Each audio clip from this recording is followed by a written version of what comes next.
निशाच किचनमध्ये मी तुमचं स्वागत करीत आहे। आज आपण लाल भोपळ्याच्या तिखट पुऱ्या कशा तयार करायच्या आहेत ते पाहूया। तुम्ही पाहू शकता ह्या पुऱ्या किती टम फुगलेल्या आहेत आणि ह्या चवीलाही खूप छान लागतात। तुम्ही नक्की ट्राय करून बघा। चला तर मग करूया सुरुवात। मी इथं लाल भोपळा घेतलेला आहे। मी ह्याला कुकरमध्ये 2 शिट्ट्या घेऊन शिजवून घेतलेला आहे। शिजवल्यामुळं ह्याची सालही पटकन निघते आणि भोपळा पण पटकन शिजतो। चला तर मग आपण ह्याला जे साहित्य लागणार आहे ते पाहूया। मी इथं घेतलेली आहे धना पावडर 2 चमचे, लाल मिरची पावडर 2 चमचे, तीळ, हळद, कोथिंबीर आणि ओवा घेतलेला आहे। आपण आता हे शिजवलेला भोपळा एका परातीत काढून घेऊया।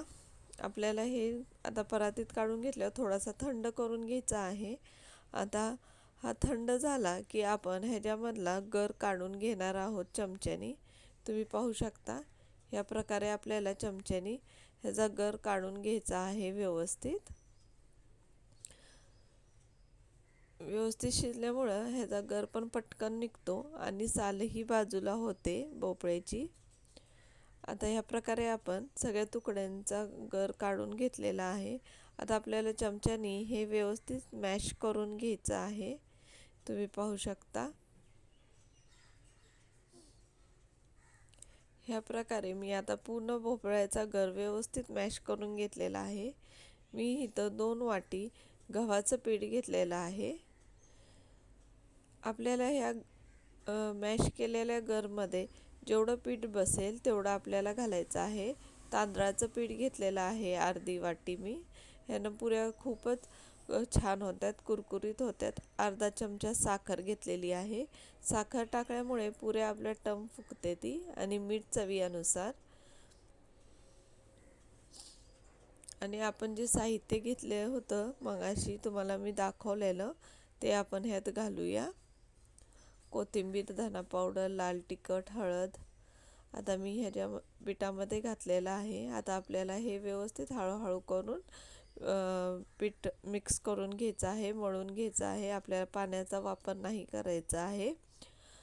आपल्याला पाहिजे असेल तर अजून पीठ लागलं तर आपण अजून गव्हाचं पीठ घालून ह्याला व्यवस्थित मळून घ्यायचं आहे। आपल्याला हे पीठ थोडंसं घट्ट मळायचं आहे। तुम्ही पाहू शकता या प्रकारे आपल्याला घट्ट थोडं पीठ मळून घ्यायचं आहे। आणि ह्या पिठाला आपण आता 15 ते 20 मिनिटं झाकून ठेवणार आहोत। पीठ भिजलं की पुऱ्या पण छान होतात आणि टम फुगतात। आता 15 ते 20 मिनिटं आपण हे पीठ झाकून ठेवलेलं आहे। आता आपण ह्याचे गोळे तयार करून घेऊया छोटे छोटे। या प्रकारे आपण गोळ्या तयार करून घेऊया पुऱ्या लाटायसाठी।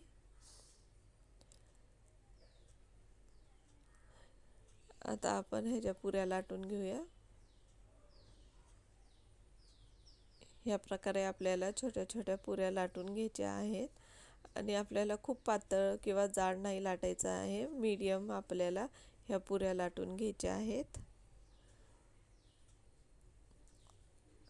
या प्रकारे आपण 3-4 पुऱ्या लाटून घेऊया।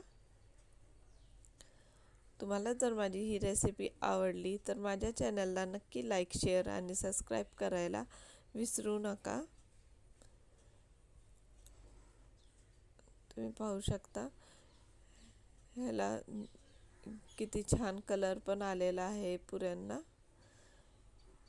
आता मी ह्या 3-4 पुऱ्या लाटून घेतलेल्या आहेत। एका साईडला तेल पण गरम करत ठेवलेलं आहे।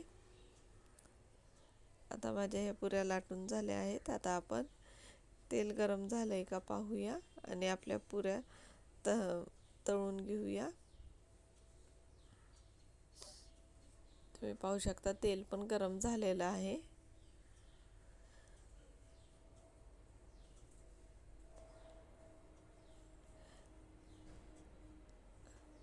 आता दुसऱ्या साईडनं आपण ह्याला व्यवस्थित तळून घेऊया। दोन्ही बाजूने आपल्याला व्यवस्थित ही पुरी तळून घ्यायची आहे। तुम्ही पाहू शकता किती टम फुगली आहे ही पुरी आणि चवीलाही खूप छान लागते। या प्रकारे आपल्याला सगळ्या पुऱ्या तळून घ्यायच्या आहेत।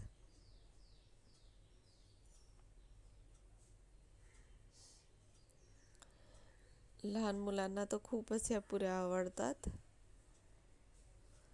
किती छान अशी टम फुगलेली पुरी आहे, तुम्ही पाहू शकता. आणि चवीलाही खूप छान लागते. तुम्ही हे नाश्त्यासाठी वगैरेही तुम्ही ह्या बनवू शकता. आणि ह्या खूप पौष्टिक पण असतात.